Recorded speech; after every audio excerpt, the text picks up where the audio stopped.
This is Marshawn Lynch. But on Prize Picks, being right can get you paid. So I'm here to make sure you don't miss any of the action this football season. With Prize Picks, it's good to be right. With millions of members and billions of dollars awarded and winnings, Prize Picks is the best place to put your takes to the test. The app is really simple to use and available in 40 plus states, including California, Texas, and Georgia. Just pick 2 or more players across any sport. Pick more or less on their projections, and if you're right, you can cash in. With simple stats and fan-friendly policies, Prize Picks is the best place to make your picks. Most importantly, they don't play about your paper. All transactions on the apps are fast, safe, and secure. Download the Prize Picks app today and use code SPOTIFY to get $50 in lineups after you play your first $5 lineup. That's code SPOTIFY to get $50 in lineups after you play your first $5 lineup. Prize Picks. It's good to be right. Must be present in certain states. Visit prizepicks.com for restrictions and details. Spectre Vision Radio. Telemetry in launch condition. Plus some other observers. Hey, it's late night.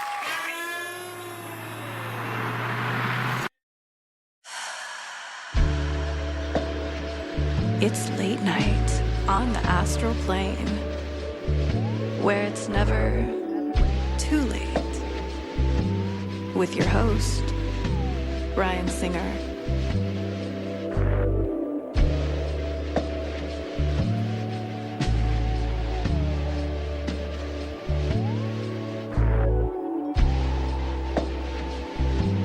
It's more fun to believe. Hello and welcome everybody to another voyage of Late Night on the Astral Plane. This is your host Ryan Singer. Wow, we got quite a voyage today. I have no idea where this is going to go, even though I kind of already do. It's going to go to a land of, I think we're really dipping our toes into the whimsical waters here tonight. Super excited to have on the show Mike Patrei. I said that right? I almost forgot. Yes, yeah, you did. After we did it. Mike Patrei of Puppet Paranormal. We did a show together recently in Utica, New York, with Karen Rontowski, and the Paranormal Puppets showed up, and my mind was getting blown by this. And so I can't wait to talk to you about the journey into Puppet Paranormal. And in case you're wondering, like you're sitting at home watching this and or listening to this, and I highly recommend you watch it, because we have a special guest joining us later. But we won't give away who that is quite yet. But you got to see this to believe it. It's like, I guess it's like double layered paranormal. You got to see it to believe it. So thanks for joining us today, Mike. Yeah, thank you for having me. Yeah, this is fun. Yeah, and the show we did was really fun. It was at the Tram Cafe, and I didn't know what to expect, and I was very pleasantly thrilled and surprised, and really funny with all the different like paranormal characters and cryptids and things like this that I've never seen a puppet show or puppetry in so hyper specific to the paranormal, and I really enjoyed it. I'm guessing that there's a real love and interest in these areas, these characters, these topics that started at a young age for you. Is that accurate? Yeah, I think there's always been an interest in the paranormal and just the unknown, and I like to bring like my common interests together. And I'm also a filmmaker and maybe like I don't know, I want to say like 12, 13 years ago, I wanted to see if I can make my own puppet, like a Jim Henson Muppet style puppet. And because I remember when I was little, I'd get books out of the library on like how to make puppets. But it was just like a paper bag puppet or make a puppet out of a paper cup or something. And I remember being very disappointed. And then I realized that we have access to the internet and YouTube and you can watch videos on basically how to do anything. And so I watched some videos on how to make a puppet, and I made my own puppets, and the first one that I made was because I decided I was going to make a puppet, and then I was looking through at the different fabrics, and then it was this what do they call the like the Scottish patterns of the kilts? What's that called? Oh Uh, wow, that's yeah, or what was it? What's it called? that's what I'm trying to think. Yeah, I'm just Oh shoot. I um, mean, that's something that's beyond but my, yeah. yeah, um, but there's a name for them, and then I saw this fabric. Actually, I have the puppet here, and I thought, oh, that would be cool to have a puppet with like that pattern as Oh the Loch yeah. Ness monster. So Oh, this is my first puppet that I ever made. So the oh, Loch Ness monster. that's really cool. And um I tend to give my puppets names that are based off of kind of literary characters. And so Sir Walter Scott being one of the most notable Scottish authors. So it's Walter the Loch Ness monster. Oh, that's So I great. don't do the voice. I don't puppeteer him and do the voice. My friend Doug does. So I'm not going to attempt to do that. But yeah, this is Walter. Oh, what's up, Walter? That's so cool.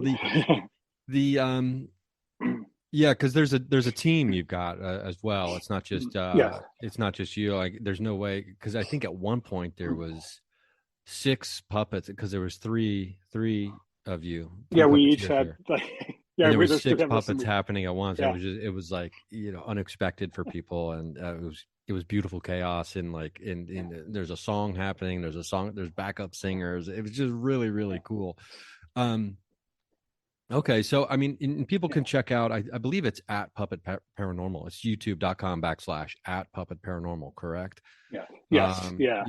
So yeah, you can check out the YouTube page, and that's where I think you can definitely see the filmmaking skills, coming in, with all the different videos that you've got over there. So filmmaking was like, the I guess the craft passion early on. So that's like I'd always wanted to be a filmmaker, and inspired inspired by George Lucas, like Star Wars, like has always been like like when I was little and watched Star Wars, like I knew that filmmaking was what I wanted to do. And I made various films over the years. My most successful film, I did a documentary film on Ballou High School marching band in Washington, D.C. They're inner city high school marching band, and they're from Anacostia, which is like the most impoverished section of D.C. And they're like this amazing, talented, nationally ranked like high school marching band. And so I did a documentary film. It was on BET, and played at some like art house theaters around the country and stuff like that. So um, so that was my main like passion and stuff. And then I kind of got into the puppets, and it's and I never set out to when I first started, I never set out to like start making like paranormal puppets. Like the first one was Loch Ness Monster, and then um, I'm trying to think of some. Oh, then I made like Bigfoot and the Chupacabra. I have Bigfoot right here. So Yeah, this that's, is I mean, Bigfoot Bing. or Bigfoot Bing. Yes. Yeah, I mean, it's I mean, it's funny too, because when did you make Bigfoot Bing? Do you remember how many years ago? Maybe like 10 years ago or so. 10 years ago. I Maybe mean, even a little so more. I don't know if you're fully aware of this or not, but or how deep into the like paranormal communities you are, or how would you characterize your involvement in the world of the paranormal? Um, it it's more of an interest. Like I'm fascinated by it. I haven't delved down deep when I was younger. Like I read like Behold the Pale Horse and Chariots of the Gods, and those. And I also, like, my buddy and I used to stay up late and listen to Art Bell Coast to Coast, and then which when I watched this podcast with the late night from the astral plane, I kind of got vibes of that. Heavily inspired by Art Bell. No, indeed, no doubt about it. I think it's the grandfather of all paranormal podcasts and all paranormal programming is definitely Art Bell. And one of the really cool things about the way Art did the show was obviously the open lines part, and actually listening to people, everyday people's stories, right? And I don't mean that as a pejorative, like everyday people, normal people or whatever, but just people who didn't have an outlet to have their experience or their encounter or whatever was going on with them that was somewhere in the realm of paranormal or strange or unknown or supernatural. They provided that show provided an outlet for them to what I call comfort and community. And so when people feel like they're crazy or they're alone in this world because of a supernatural experience, boom, that was there. And it was on super late at night. So comedians driving from, gig to gig, which we often would do after a show, we got to hit the road and start heading to the next town, maybe sleep in our car somewhere. But, that's your company along the way. And then George Norrie obviously inherited the show and took it over and kept the format. But so that's a huge compliment to say that you got that vibe. I appreciate that. But I think one of the reasons I asked you that is because 10 years ago was even probably on the very early edge of Bigfoot even being considered paranormal. You were pretty kooky in the Bigfoot world a decade ago if you were trying to connect Bigfoot to any kind of paranormal thing, as opposed to just being a cryptid, right? And now Bigfoot is firmly entrenched with both of his big ass feet in the world of the paranormal now, with potential interdimensional nature and all this other stuff, right? Those are conversations for another time maybe, but so it's like you didn't even realize at the beginning of this, one of the first puppets that you've got, obviously he's a famous character in American and world mythology at this point, in folklore. But so yeah, you're kind of on like the early edge of including him in the paranormal, which is fun. Yeah, and then like I have the Chupacabra puppet, which you heard the Chupacabra song that we did, and I have the Chupacabra song. I have a video of it on the Puppet Paranormal YouTube page. But this is the Chupacabra. I mean, it is. I mean, talk about a really fun way for, because to be clear, I don't think puppets are just for kids, right? Neither do I. Yeah, I think some people think of puppets as being, it's for kids or whatever, but I think any adult that has any shred of whimsy and joy left in their soul enjoys puppetry as well, unless there's some kind of weird phobia of puppets, which I think probably exists. But really, really fun stuff. Okay, so when did it start snowballing on you? Well, I started. What actually happened is I made a few puppets, and then just because I was interested in like making the puppet, just kind of the craft of making the puppets, and I posted them on Facebook, and then a friend of mine who's a professor at one of the local colleges said, we're doing a kids program about folktales from around the world. Can you do a puppet show? So I've always been one to just agree to something and then figure out how to do it. She's like, I have a budget for like stages or props if you want to make more puppets. So I was like, yeah. I said, I'll do it.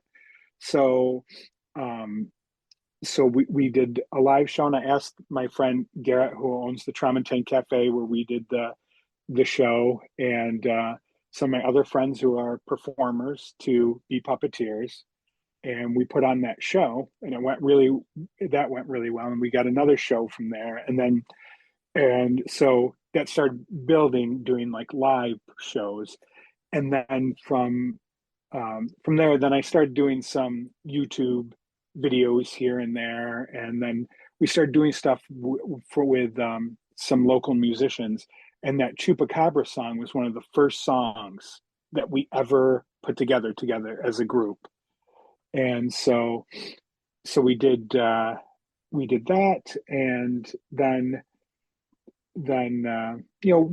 it was kind of the live shows and stuff we're building, but then the pandemic happened, and that kind of deflated everything for a while, and then I was still making more puppets, and I realized I have a lot of like paranormal puppets, and then I just like the alliteration Puppet Paranormal just popped into my head, and I Googled it, and no one had the URL or anything. So I'm like, all right, it's Puppet Paranormal. And you think like that's something that you think like someone at some point would have like had Puppet Paranormal, but they didn't. So I started the Puppet Paranormal YouTube channel, and initially I was going to post like longer kind of like story adventure type videos, which I still do occasionally, but finding the time with where I have two young girls and taking care of them, and just doing family stuff, my wife and I and the girls, and then working. I work at the school that the girls go to. So finding time to do like full like 10-15 minute videos got a little more challenging. So I wanted to consistently post videos. So a lot of them are just like the puppets are telling a joke or so, just like little shorts and stuff. But my intent is to slowly over time get out more and more longer form videos on different things. Yeah, because it's not like you can just turn on the camera, film something, and put it up. Yeah, it takes a lot of editing and stuff. And yeah, so it is funny though that to think about being swallowed by such a thing, right? Like because I tell people all the time, I'm like, 20 years ago, when I was very early on in stand-up, I never thought I'd be doing this. Yeah. I loved Coast to Coast and all that, but I never thought I'd be having experiences or, especially doing what I'm doing now, going on like, long investigations and things like that, making documentaries. But we're going to take a quick break. The first of two breaks, we're going to be right back. We're going to dive deeper with Mike. We're going to have a special guest maybe pop in, and maybe we'll do that in the third segment. That'll be fun. I can't wait. I've got I'm laughing because I'm remembering the show.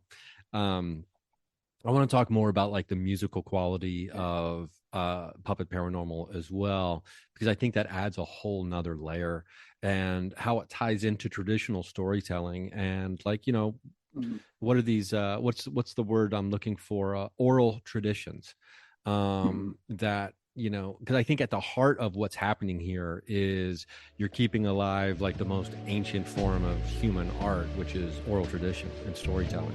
And I think that's really, really cool. So we're going to be right back with Mike talking more about Puppet Paranormal after this quick break. Patreon.com/Ryan Singer, $3 a month, no commercials ever. So go check that out for less than a Starbucks coffee.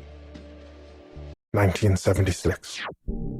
Darcy and Daphne Davenport are married musicians who move to a remote cottage in the Welsh countryside to finish Daphne's new record. Maybe I should just go back to London for a few weeks, finish the record there. How about yesterday? You were recording for hours. Yeah, it was all rubbish. When Darcy explores deep in the forest to record audio samples, he stumbles upon a mystical sound never meant to be heard by human ears.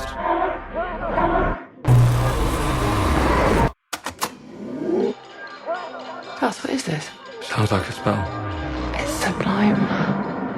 Drawn by the sound, a strange child soon becomes a part of their lives. I followed the music. But you could hear that. Sound travels here.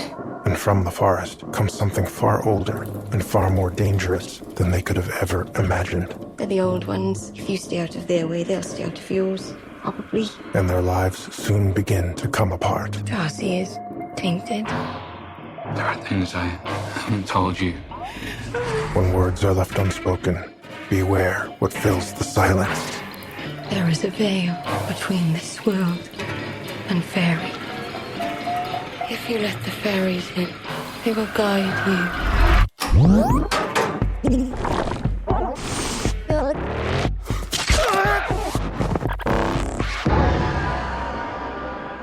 You're not scared of me, are you? Dev Patel, Rosie McEwen, and Jade Crute star in Rabbit Trap, a Spectrovision production of a Bryn Chaney film, now playing in theaters. And we're back. So, Mike, I want to get into oral tradition here and, or oral history. And, this idea that, in prehistorical times, which, just in case people are always like, because I used to do this all the time, like, what does prehistory mean? Like, what is prehistorical? And it just, if I'm not mistaken, it just means before the invention of writing, before we started having written history. We had oral tradition, oral history, and which is, I don't know, one might argue slightly more effective because, it's really easy to remember a good story for everybody. And it's harder to retain what you've read for a lot of people. I think what we have here is we have, carrying on of a tradition of oral history and these folklores, these myths, these tales that would have been shared by elders or whoever the good storyteller was in our village at the time. And it's keeping something alive, right? It's keeping some kind of magic alive. Yeah. And I'm fascinated by just kind of where our stories come from, where certain ideas come from. And I just recently finished a puppet of and this is how I tie in my interest of Spring Heel Jack. Do you know Spring Heel Jack? I don't know if I do. So Spring Heel Jack was kind of this almost like cryptidy character from London in the oh my god, in the I think it was mid 1800s, early 1800s. He's staring at me. He's just staring at me. Yes. So people said that Spring Heel Jack looked like the devil, and he was kind of I'm certain of it that that's where Bob Kane got the idea for Batman. The way, especially the early Victorian drawings of how Spring Heel Jack looked, and he really had this kind of the look of the early Batman that Bob Kane drew when he created that character. And so he was kind of this mysterious character that roamed the streets of London, who villains really were afraid of him, and everybody, if they heard that Spring Heel Jack was near, they'd lock the doors.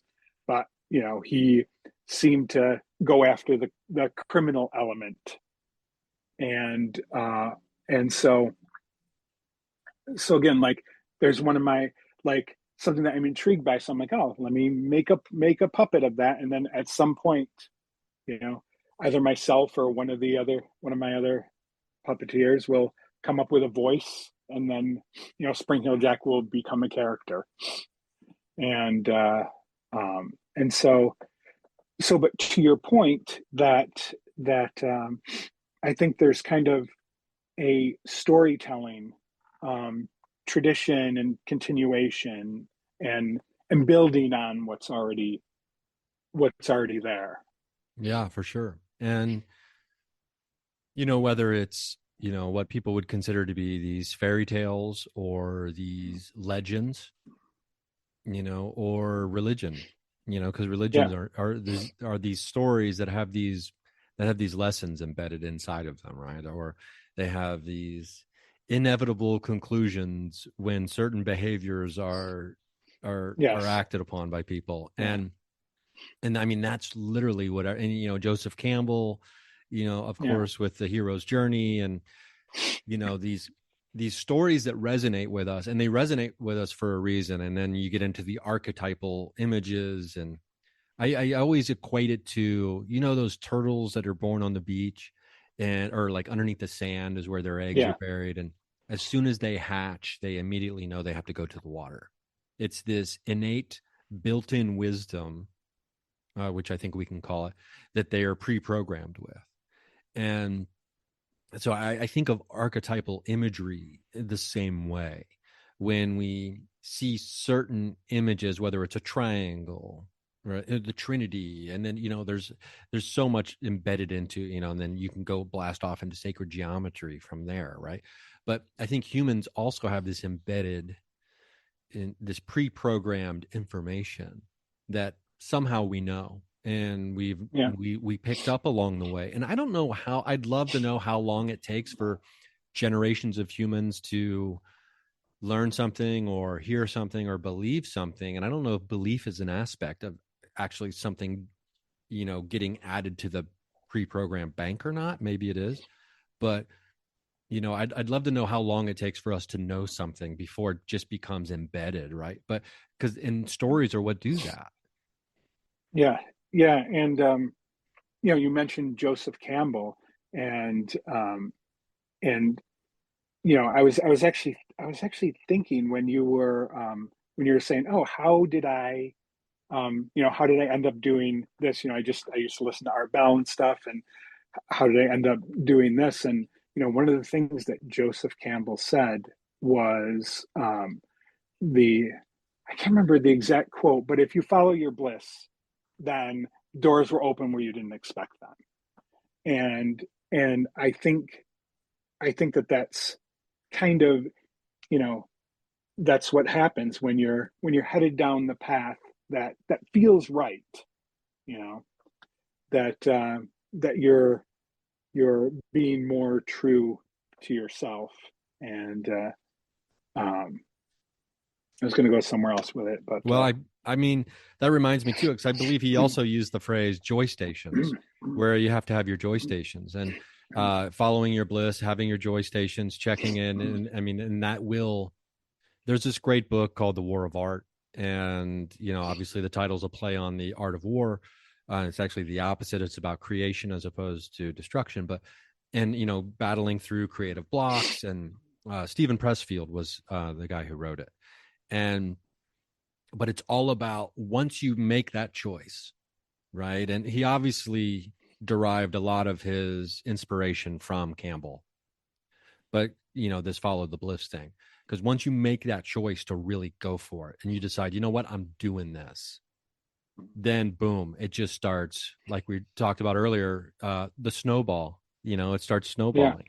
And now you're just kind of along for the ride from a choice you made previously, and you didn't realize maybe that you're giving up control of where this thing rolls. Do you think that's fair to say? Yeah, I think that is definitely is fair to say. And because just in making the initial puppets, like I didn't know that whatever 12, 13 years later, I'd be sitting here talking to you about puppets and the paranormal.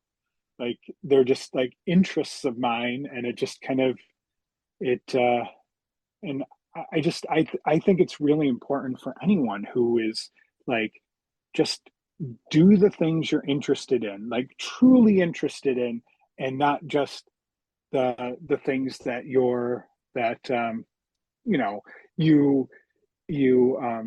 see other people doing, or you think, oh, that might be fun, but things that you like, that truly kind of like drive you and you're like fascinated by. And like I don't know a ton about the paranormal. And it's funny because I mentioned to someone, one of my friends who I had coffee with this week, and I was going to do this, and and they're like, "Oh, what puppets are you going to do?" And then she's like, "Oh, like I'm really, I've really been like these last few years, just focused on Bigfoot and really interested in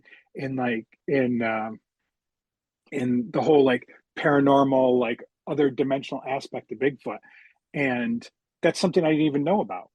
Like I didn't even know about this whole other, like, and you just mentioned it. So it's kind of, you start, um, when you open yourself up to things, then other things like start coming into your world that you didn't expect or even know about.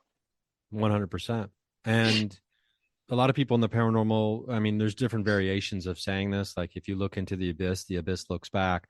As soon as you start investigating the paranormal, the paranormal starts investigating you.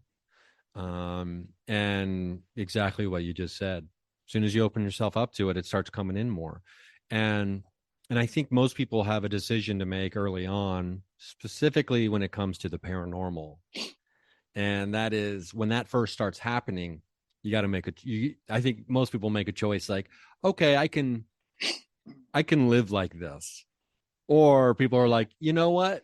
I'm more interested in maybe just, I'll get back into math and the mysteries of numbers or deep diving into like the histories and the etymology of language and things like that, or whatever other interest or fascination they might have, because the paranormal, it seems to be a more active, just in general. And I think when I say paranormal, this is a big concept, as opposed to like it's a pretty specific interest, even though I think nowadays it's becoming less specific and more broad.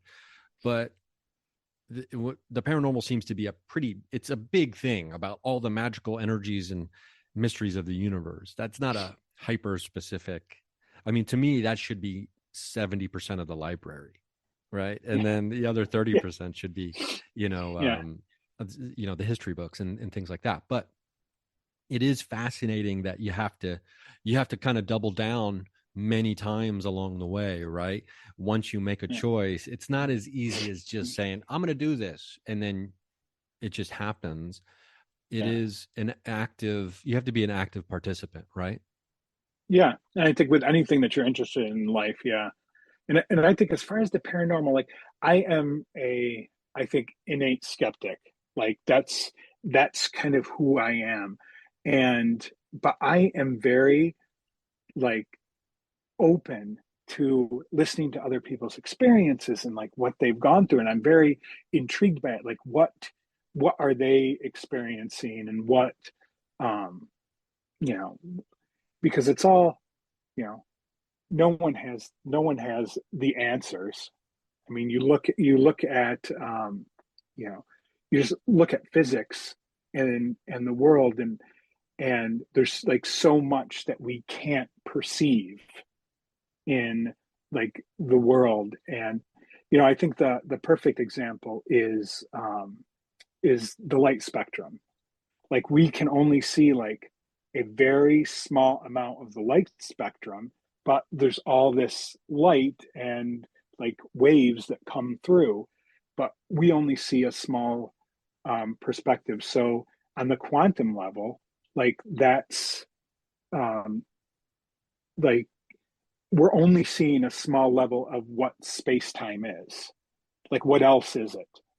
And that's what I think, the scientists at CERN, like smashing, particles together, are trying to figure out like what is this? Like what can we observe and ascertain about the nature of reality? So there's basically there's something else going on. I don't want to say behind the scenes, but at the core of reality, and we're only seeing a small glimpse of it. And maybe for whatever reason, someone else is more in tuned to the rest of reality. Yeah. And I mean, I can get sucked into this, and it's a very exciting conversation as well, like for me, like to think about, like, you know, the nature of reality and being able to understand, like, and what's at the core of it, and where is this spark of life, where is this electricity that makes even being alive, you know, what is that, and where does it come from, and why does it even exist, right? And why do we exist, and then do we keep existing, and, you know, all these other things, and on and on and on and on.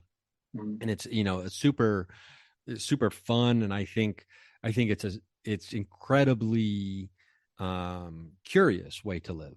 And I think what you described, you know, your experience being here about, you know, being an innate skeptic, but yet also being interested in people's stories, what that tells me is that you have a really healthy sense of curiosity. And for me, curiosity is at the core of living, you know, an enjoyable life, right? And because with curiosity, that's married to mystery, and, you know, and that's always seeking some kind of answer or explanation, but not for the sake of having an answer, but because it's a fascinating thing, more so than I need to solve it because I solve things. That's not what it's about. It's about the journey, the voyage.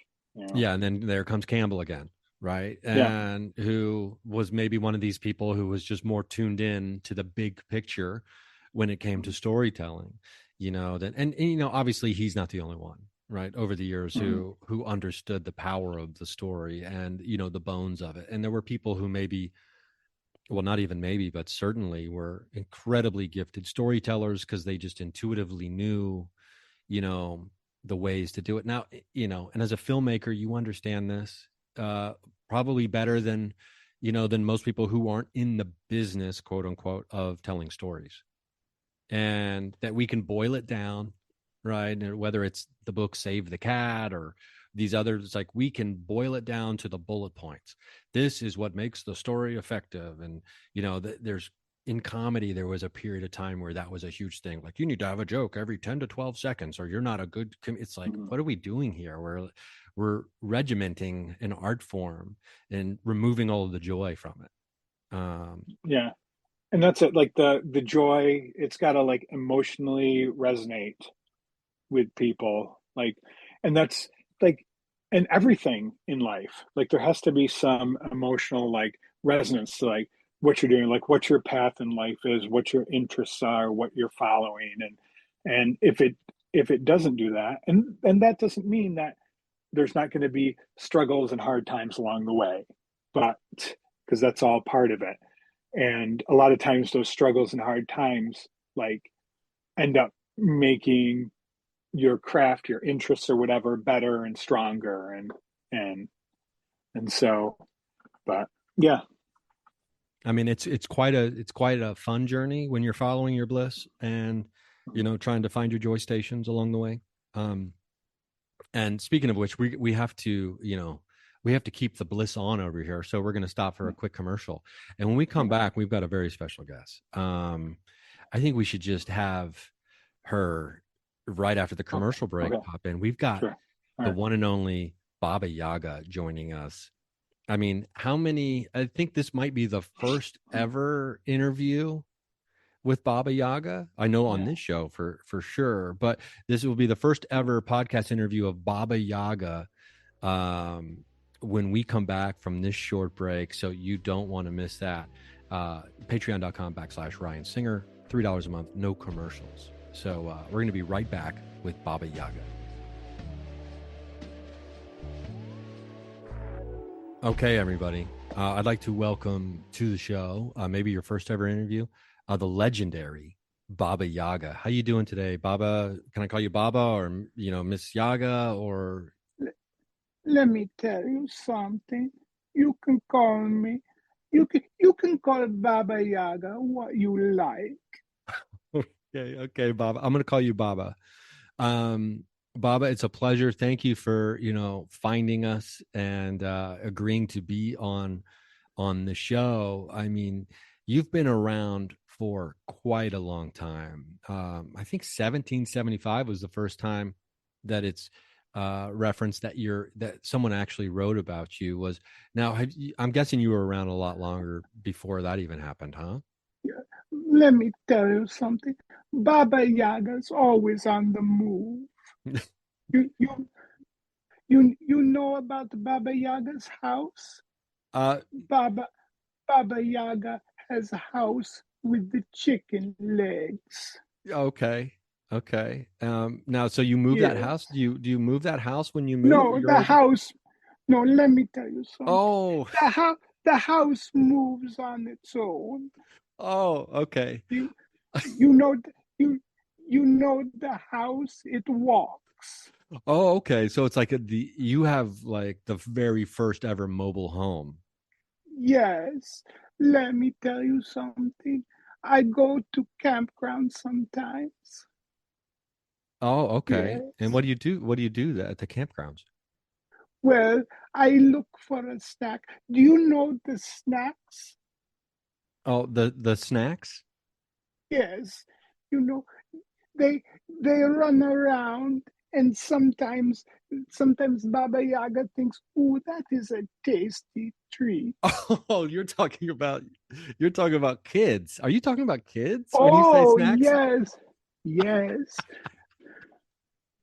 Okay, Yes. Baba, most of us don't consider kids to be snacks, but you are legendarily known for catching, what is it, bad children and then deep frying them. Is that you like deep fried cuisine? Oh, yes, let me tell you something. They're very delicious. And in fact, I like the kids nowadays much better. Oh, I was going to Yes, ask you.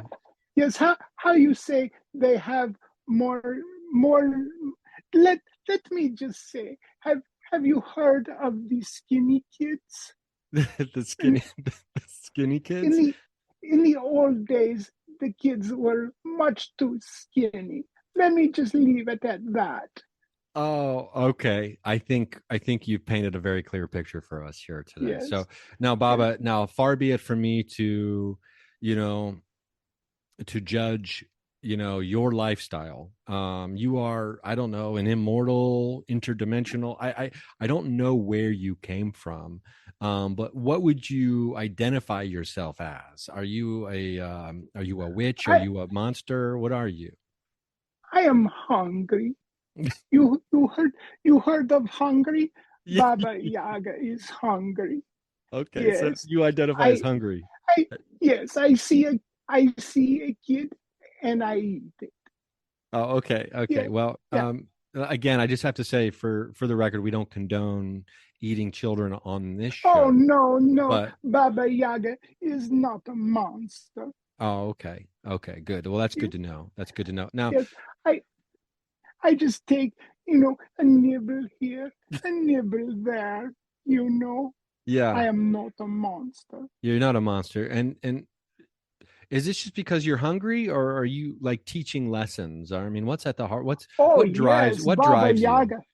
Yes, Baba Yaga teaches lessons. Yes, to the bad, naughty kids. You know about naughty kids? I think I was a naughty kid, so I have to imagine I got lucky that I didn't get nibbled on by Baba Yaga, by you. Yes, maybe my house with chicken legs was somewhere else when you were little. I'm grateful for that. Um, so let me ask you this. So what do you think the future holds? Um, for your lessons, like what, like if you wanted to, have the kids and the people of the future know something about Baba Yaga, like what do you think you want to be remembered for? Oh, that Baba Yaga was hungry. Okay. Yes, I eat it. Okay. So you like today's kids better. You're not a Yes. monster. You've been around. Do No, you do not you Baba remember Yaga. what kind of kid were you, Baba? Baba? Were Oh, you a good kid? Baba Yaga was never a kid. Oh, okay. You kind of just came into existence as who you are now? Yes, exactly. Baba Yaga was just you know about existing? I have an idea about existing. Now, to be honest, I'm not real clear on what it all means, but I think I have a very loose grasp on existing. Baba Yaga did not exist, and then poof, watch. No, watch, no Baba Yaga, no Baba Yaga, Baba Yaga. See, that's how, see, Yeah. then Baba Yaga did not exist, then Baba Yaga existed. Well, Baba Yaga, I can't tell you how thrilled I am that you existed on the show and popped in for us. Oh, thank you. Thank Baba Yaga. So thank you, Baba Yaga. I appreciate, I honestly, I thought you'd be a little scarier looking, but you're, I mean, you're still scary. Don't get me wrong. I don't want to. No, not Baba Yaga. You're, Baba Yaga is a good witch, like that Glinda. Oh, okay. Well, let me ask you one last question before you go. A lot of people will say that you also like to help heroes out on their journeys. Is that something that you focus on much anymore, or are you just mostly, looking for nibbles? Well, sometimes the heroes along the way, they have a snack and I eat it. Like, let's say that, like, the hero is on the journey, and then a kid comes along who is very, very naughty and is in the way of the hero.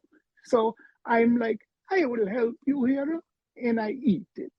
Oh, okay. So you're knocking out two things at once. You're doing what you love and also doing what you love. Okay, well, okay, that's good to know. Well, Baba, maybe someday in the future we'll get you back on here and chat some more. It was a real pleasure to have you. Thank you for joining the show today. And I'll let you go. Do whatever you do, and find that moving house, that house with chicken legs that's moving around. Oh yeah. Oh, it's on the move. Oh, Baba Yaga's got to go. Thank you. Oh. Okay. See, ladies and gentlemen, Baba Yaga. Wow. So I guess people don't understand about, is it puppetry or puppeteering? Is it both? Yeah, one or the other. Yeah. Okay. So the actual physical requirements of doing puppetry is you're right. Yeah, you're in live shows, you're crouched down behind the stage, or even if we're filming out, somewhere, you've got to be out of, somewhere out of sight of the camera, and that part can get challenging and tiring, and especially in long takes, your arms can get very tired. Yeah, I imagine Pilates, yoga, or what are you doing here? I think just the more puppet shows we have, the stronger our arms are. But I started, when I'm writing the shows, and there's, I give the characters the puppeteers breaks. So this person's character is on with another person for a while, and then this one's the center. So there isn't one person whose arm is up the whole time. Oh yeah, except for we do a version of the Christmas Carol, and my friend Doug, who plays the Scrooge character, he's got to have his hand up almost the whole entire show.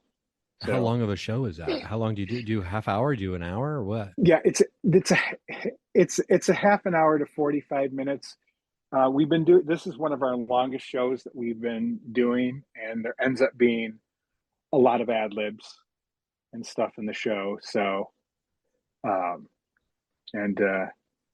so that one can sometimes, if the venue is okay with us extending it, can go on to to 45 minutes. I mean, sometimes it just goes into the complete absurd, where by the end of it, Scrooge and his nephew Fred are singing Dolly Parton and Kenny Rogers' "Islands in the Stream" together.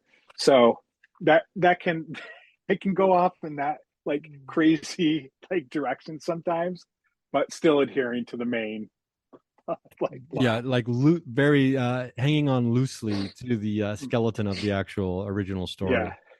Like we were talking about earlier, building upon these things that are built upon each other, right? You know, whether it's Spring Hill Jack potentially giving birth to Batman, and Batman has become just such an iconic and well-known, and I mean, that character will be known for at least another 100 years, if I had to guess. Yeah. You know, I was thinking about Superman just the other day. Yeah, from John Carter. Like Superman came from William H. Burroughs.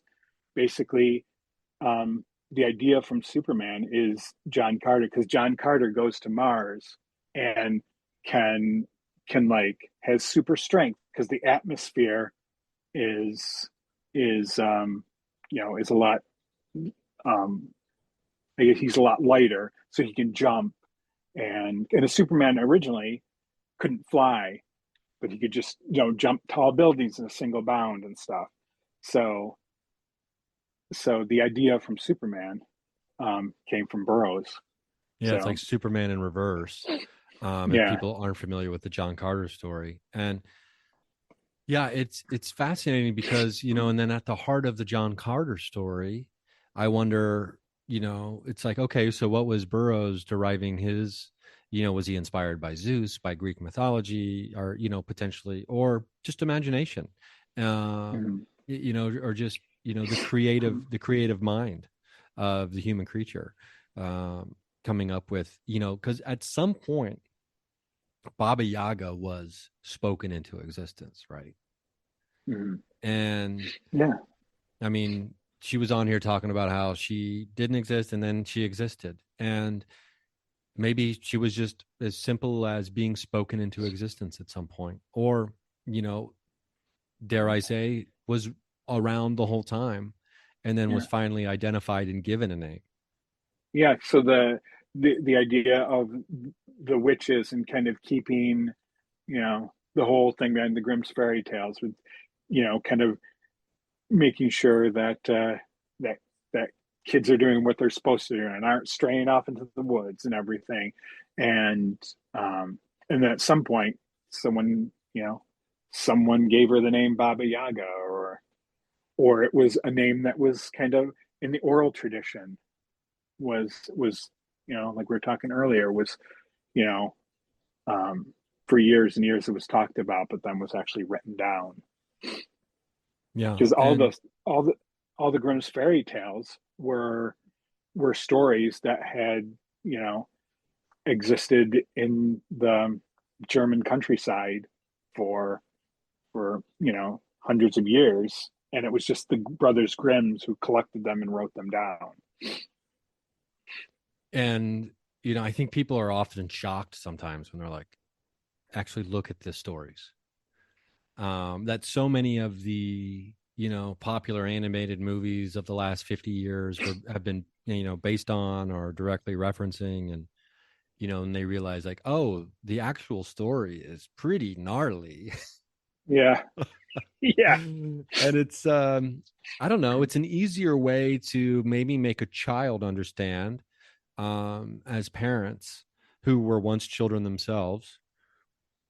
Maybe it's easier to have a child believe, or more fun for a kid to, and more effective for a kid to not touch a hot stove, not because let me explain to you how heat and fire works scientifically, but there's a little monster inside that'll bite your hand and leave a burn on you if you touch it when it's on, because that's when the monster comes out, right? It's just a way for a kid who's not going to be able to wrap their brain around like, convection ovens and all these other, the concept of fire. They're not going to, you can't just sit them down and explain all that. And so they're like, oh, I can't touch that. That's when the monster's out. It's all about protection, survival, and, not getting hurt, I guess, right? And also not giving your parents a pain in the ass. I think there's definitely some of that. Yeah, right. So, I mean, I guess at the heart, I've never really considered this or thought about it before, but at the heart of so much of the storytelling, especially when it comes to like these fables or, moral tales, it's just how to, I think at its heart, the first ones were probably survival. And, like don't go out in the woods or you'll at night or Baba Yaga will get you. It's like, oh, don't go out there because something you will get hurt probably. And then after we master like survival to some degree, maybe then they become moral lessons about how to be interacting amongst each other, surviving social interactions after we master surviving the environment, right? And then the stories start getting more specific and the moral lessons start getting laid in. And then, in the conspiratorial mind would be like, oh, and then, generations and generations later, they realize the power of storytelling to be able to control people's behavior in other ways. And that's where we're at with the news and all this other kind of stuff, right? And at the heart of it, it's what we've been doing this whole time, using stories to either positively or negatively affect behavior, I guess, huh? Yeah. I think so. I think stories are more powerful than just entertainment. And granted, there is just entertainment, but if you're, I don't want to say doing it right, but if you're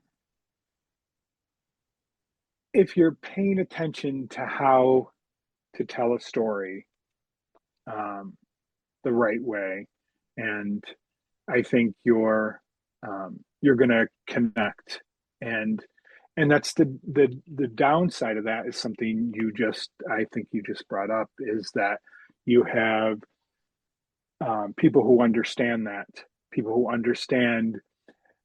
how to manipulate with stories, how to create a narrative that's manipulative and get a certain result, rather than trying to telling stories as this communal way of connecting people. And I think I think there's a lot of that going on right now in the media and certain aspects of people in charge who are creating a narrative that is appealing to some base levels of people's emotion and getting them to behave in ways that aren't beneficial for everyone. Yeah, definitely. Yeah, you definitely see that play out in so many different variations, and it just seems so hyper focused nowadays as well. Currently, especially with the media and the connectivity of the internet and the landscape and social media and all these things, it's just story over story over story everywhere going at once. And we talk about consensus reality on this show a lot. Like, what is consensus reality, and do we even need it? And I think on a large scale we do, because consensus reality in many ways is community, is that sense of community that we need to feel connected to one another and understand that there is at least something that at least feels real for all of us in this shared experience. And I think that's important. And I think as long as we keep having the positive stories and the fun stories and the funny stories and the interesting stories, and oftentimes that are based in real life events or real experiences, especially in the paranormal, it's always more compelling when it's like based on a true story. A man in the woods runs into Sasquatch or whatever, right? It's like, it's more compelling with that based on a true story. This is a true tale of the paranormal that Karen and I were doing when we met each other. I feel like people just inherently or instinctually know that those are a little more compelling, because they're not just, hey, this is a story we're going to make up, which are fun to do, just for the sake of entertainment and or whatever else.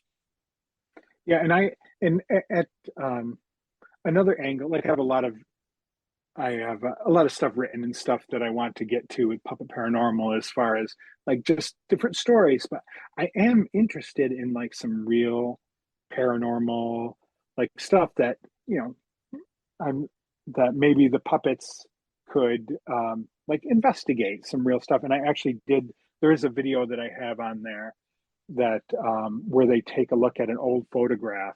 I'm from Ilion, New York, and that's where the Remington gun factory was founded, and I was working on a documentary. It's kind of like a pet project documentary I've been working on for years. I'm doing a documentary on the history of Ilion, and I was looking through photographs one day, and there's a picture of the old Remington homestead, and in it you can see the faint image of a man sitting in a chair. It's like it's just a rocking chair, but you can definitely see, like, you can see the fingers, his arms, his elbows like resting on the chair, and you can see kind of his head down. You can't really make out the features, but you can see his fingers. And so I had found that, and as far as I know, no one else has ever noticed that. That photo has been around since 1916 during the centennial when Remington made his first gun. And so I just had the puppets do a little like story about the actual like real photograph of but I have a copy of that photograph here, and it's really it's I remember just looking through the photo. I was at the because almost everything's housed at the library in Ilion, and I was looking through old photographs, and I saw that. I was like, wait a minute. And the old woman who, you know, this kind of was the caretaker. I don't know if she's still there, but the caretaker of all the historical stuff, like, she's like, oh, I never noticed that, and you know, she saw it too, and and then in doing some research, it's my skeptical mind, like in doing, there's a journal from, the photograph was taken by William Bremer, who was a photographer in Ilion, and there's a journal that he has when he was a kid that's in the library there, and he's kind of at least in the journal, he's kind of a prankster. So I think there's a good chance that he staged the photo to look like something, you see something, but there's definitely something there, which is interesting. Now, would it be possible to throw that picture up on the screen here? Yeah. Or could you email me a version of it, or just a yeah. photo of it? Yeah, I have it somewhere because I had it I have a digital copy because I had it okay. when I made the video. So. Oh, that'd be rad. Yeah. Okay, cool. Yeah, and I also saw the puppets looking at some Bigfoot videos on there and being like, "Oh, is this real?" Yeah. So yeah, it's fun stuff. I mean, Mike, I think this has been a great chat. I appreciate you jumping on. Pass along my thanks again to Baba Yaga. Is there anything else you want to leave people with other than they can find you at Puppet Paranormal on YouTube, and I think it's Puppet_Paranormal on Instagram. Yeah. I don't. I mean, just really, I think just continuing on with the theme of what we talked about. Like, I sincerely believe that everyone should just kind of follow their bliss, like Joseph Campbell said, and follow those things that really at your core, you feel passionate about, and that make you happy, and and also bring that sense of community, to your life, and I think that's one thing with the puppets that's happened. Like, it I have a group of people who I work with who do like the puppeteering and music and some of the sets and stuff, and so there's when you're doing the things that you enjoy, you end up kind of entering into a community of people, and I think that's what it's all about. That's what this journey is all about, connecting with people. Yeah, that's well said. And I just wish more people believed in themselves enough to do it, to make that first step. And I think oftentimes they worry about, well, how am I going to keep this, or how am I going to keep that if I don't have this coming in? And I think the answer to that for me is, and it might sound too simple to people, but the things that you don't need, that you truly don't need, or the people, I guess, that you don't need, everything that won't serve you and your purpose going forward to that higher place, they'll just fall away, and you'll realize you didn't need it in the first place, whether it's a fancy house or whatever else, or shiny new things all the time. But and I think at the same time, there is I don't know if sacrifice is a too strong of a word, but there's a like, I have two little girls, 6 and 8, and so if I'm going to work on this stuff, I've got to work on it till 1, 2 in the morning after they get to bed, and so you have to you have to find the time, and so I give up sleep. I may be a little tired at work the next day, but I think there's kind of you've got to make choices and decide, like, if this really brings you joy, if you're fulfilled doing it, then it's not going to be an easy ride. Definitely not. There's going to be lots of challenges along the way. You got to reallocate your resources, and energy and sleep are two of the big ones. And, and it is a lot of work, but here's the upside of that, is that the work is fun when it's like, it's enjoyable stuff when you're pursuing that end goal of following your bliss. But Mike, this has been great. I appreciate you jumping in. Thank you so much. We'll have to do this again. I'd love to have more of the puppets on here in the future, so hopefully we can make that happen as well. And in the meantime, I mean, just I love what you're doing. You brought some real whimsy and joy into my life a couple weekends ago, and I look forward to more of that in the future. Yeah, thank you for having me.